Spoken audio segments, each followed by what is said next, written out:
नमस्ते। आज हम एक बहुत ही आम लेकिन उतनी ही परेशान करने वाली समस्या पर बात करने वाले हैं, पीठ का दर्द। और हम ये जानेंगे कि कैसे योग सिर्फ कोई कसरत नहीं बल्कि एक साइंटिफिक तरीका हो सकता है इससे राहत पाने का। 80%। ये आंकड़ा सुनकर थोड़ा झटका लगता है ना, लेकिन ये सच है। योगा जर्नल जैसे सोर्सेज बताते हैं कि हम में से 10 में से 8 लोग अपनी जिंदगी में कभी न कभी पीठ के निचले हिस्से में दर्द से जरूर गुजरते हैं। मतलब ये कोई छोटी मोटी बात नहीं है, ये एक बहुत ही वाइड स्प्रेड प्रॉब्लम है। तो जैसे ही पीठ में दर्द उठता है, सबसे पहले हाथ किधर जाता है? पेन किलर की तरफ, राइट? हाँ, कुछ देर के लिए आराम तो मिल जाता है, लेकिन सोचिए ये है क्या? ये एक केमिकल है जो बस दर्द के सिग्नल को ब्लॉक कर रहा है, और लंबे समय तक लेने पर इसके साइड इफेक्ट्स भी हो सकते हैं, पेट पर, किडनी पर। अब इसकी तुलना करते हैं योग से। योग एक बिल्कुल अलग अप्रोच है। वो दर्द को दबाता नहीं है, बल्कि वो शरीर को अंदर से मजबूत करता है, हमारे पोस्चर को ठीक करता है। मतलब वो प्रॉब्लम की जड़ पर काम कर रहा है। ये कोई क्विक फिक्स नहीं है, बल्कि एक लॉन्ग टर्म सस्टेनेबल सोल्यूशन है। तो सवाल ये उठता है कि आखिर ये दर्द इतना कॉमन है क्यों? क्या वजह है इसकी? चलिए जरा इसके कुछ बड़े कारणों को समझते हैं।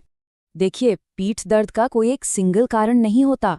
इसकी वजह हमारी लाइफस्टाइल में छिपी हो सकती हैं, जैसे घंटों तक एक ही जगह बैठे रहना, जिससे हमारी सपोर्ट देने वाली मसल्स कमजोर पड़ जाती हैं। या फिर इसकी वजह कोई स्पेसिफिक कंडीशन भी हो सकती है, जैसे डिस्क की प्रॉब्लम या फिर खराब पोस्चर। और खराब पोस्चर की बात करें तो शायद अभी भी कितने ही लोग स्क्रीन पर ऐसे झुके हुए होंगे, है ना?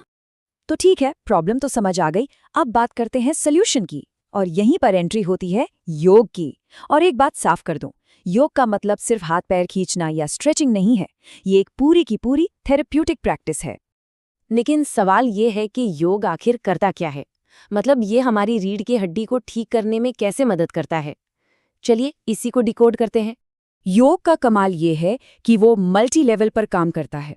एक तरफ वो हमारी स्पाइन यानी रीढ़ की हड्डी को धीरे धीरे स्ट्रेच करता है, उसे फ्लेक्सिबल बनाता है। साथ ही हमारी कोर मसल्स को इतना स्ट्रॉन्ग कर देता है कि पोस्चर अपने आप सुधरने लगता है। और सिर्फ इतना ही नहीं, इसका एक और बहुत बड़ा फायदा है। ये हमारे नर्वस सिस्टम को शांत करता है, जिससे स्ट्रेस की वजह से जो अकड़न होती है ना, उसमें भी बहुत राहत मिलती है। और इसी वजह से थेरेप्यूटिक योग आज हेल्थ केयर के एक बड़े होलिस्टिक व्यू का हिस्सा बन गया है। आप इसे एक पुल की तरह समझ सकते हैं, जो हमारी पारंपरिक दवाइयाँ, सेल्फ केयर और दूसरी थेरेपीज के बीच का गैप भरता है। मतलब ये बेस्ट ऑफ ऑल वर्ल्ड्स को एक साथ लाता है। तो जब हम कहते हैं थेरेप्यूटिक योग, तो इसका मतलब क्या है? देखिए, ये आपका रेगुलर योगा क्लास नहीं है। ये योग की एक स्पेशलाइज्ड फॉर्म है, जिसे खास तौर पर क्रॉनिक यानी पुरानी हेल्थ कंडीशंस के इलाज के लिए डिज़ाइन किया गया है। और इसकी गंभीरता का अंदाज़ा आप इसी बात से लगा सकते हैं कि मेयो क्लिनिक जैसे दुनिया के टॉप मेडिकल सेंटर भी इसे अपना रहे हैं। तो अब तक हमने क्यों की बात कर ली कि योग क्यों फायदेमंद है। अब बात करते हैं कैसे की। चलिए कुछ ऐसे की पोजेस यानी मुख्य आसनों को देखते हैं जो पीठ दर्द में बहुत बहुत ज्यादा असरदार है। अच्छा, किसी भी आसन को करने से पहले वार्म अप करना बेहद ज़रूरी है। शुरुआत के लिए एक जेंटल फ्लो देखते हैं।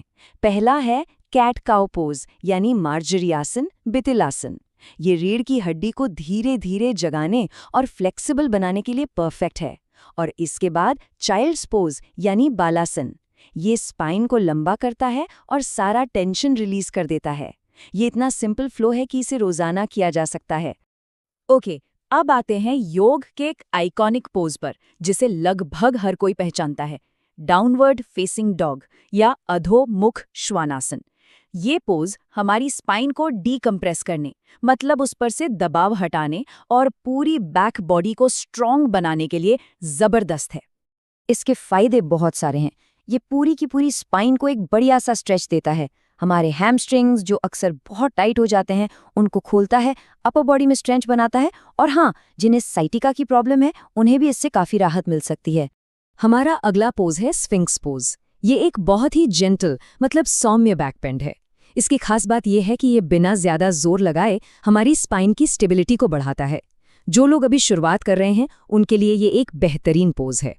ये पोज हमारी पीठ की उन मसल्स को मजबूत करता है जो एक अच्छे पोस्चर के लिए रीढ़ की हड्डी को सपोर्ट देती हैं। और जैसा मैंने कहा, सबसे अच्छी बात यह है कि ये बहुत ही कोमल है, इसमें कोई जबरदस्ती नहीं है। ओके, अब हम इस सेशन के सबसे ज़रूरी हिस्से पर आ गए हैं कि प्रैक्टिस को सेफ कैसे बनाया जाए ताकि योग हमें हील करे, हर्ट नहीं। एक बहुत ही पावरफुल लाइन है, दर्द आपके शरीर का अलार्म सिस्टम है, कोई चैलेंज नहीं जिसे पार करना है। ये बात गांठ बांध लेनी चाहिए। योग में वो नो पेन नो गेन वाली फिलॉसफी बिल्कुल नहीं चलती। दर्द का मतलब है कि शरीर कह रहा है बस रुको। और इसी से जुड़ी कुछ कॉमन गलतियां हैं जिनसे बचना बहुत जरूरी है। पहली, दर्द के बावजूद लगे रहने की जिद। दूसरी, वार्म अप को स्किप कर देना। तीसरी, सांस को रोक लेना। और चौथी, कोर मसल्स को एंगेज ना करना। याद रखिए, पीठ दर्द के लिए योग का मतलब है माइंडफुल मूवमेंट, अपने लिमिट्स को जबरदस्ती पुश करना नहीं। अपने शरीर की भाषा को समझने का एक बहुत ही आसान तरीका है ट्रैफिक लाइट सिस्टम।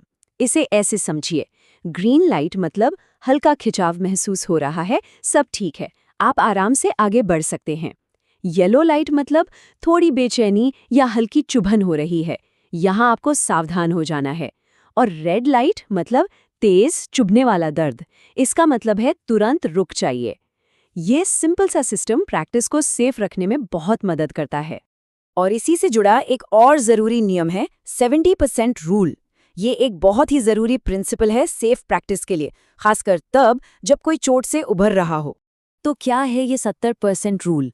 इसका सीधा सा मतलब है कि अपनी मैक्सिमम कैपेसिटी का सिर्फ 70% ही इस्तेमाल करना है। आपको अपने एंड पॉइंट तक नहीं जाना है। ये जो 30% का बफर जोन है ना, ये आपके टिश्यूज को प्रोटेक्ट करता है, ओवर स्ट्रेचिंग से बचाता है। याद रखिए, पीठ दर्द के केस में हमारा लक्ष्य सुपर फ्लेक्सिबल बनना नहीं, बल्कि स्टेबिलिटी यानी स्थिरता बनाना है। ठीक है, तो हमने प्रैक्टिस की बात कर ली। अब आखिर में जरा साइंस पर भी एक नज़र डाल लेते हैं जो ये साबित करता है कि योग वाकई में काम करता है। 2017 में एक बहुत बड़ी स्टडी हुई थी और उसमें पता चला कि पीठ के पुराने दर्द के लिए योग उतना ही असरदार है जितनी कि फिजिकल थेरेपी। सोचिए, इस स्टडी में जिन लोगों ने योग किया और जिन्होंने फिजिकल थेरेपी की, दोनों ग्रुप्स में दर्द में लगभग बराबर कमी देखी गई। और तो और इन लोगों ने पेन मेडिकेशन भी कम इस्तेमाल की। तो ये योग को एक सीरियस वैलिड ट्रीटमेंट ऑप्शन बनाता है। तो आखिर में एक सवाल सबके सोचने के लिए, अपनी रीढ़ की देखभाल के लिए अपने दिन में वो कौन सी एक छोटी सी माइंडफुल मूवमेंट शामिल की जा सकती है? जरूरी नहीं है कि 1 घंटे का पूरा योग सेशन ही किया जाए। हो सकता है वो बस 2 मिनट के लिए कैट का पोज करना हो, या फिर काम के बीच में बस एक बार सीधे होकर बैठना हो। एक छोटा सा सचेत कदम बहुत बड़ा फर्क ला सकता है।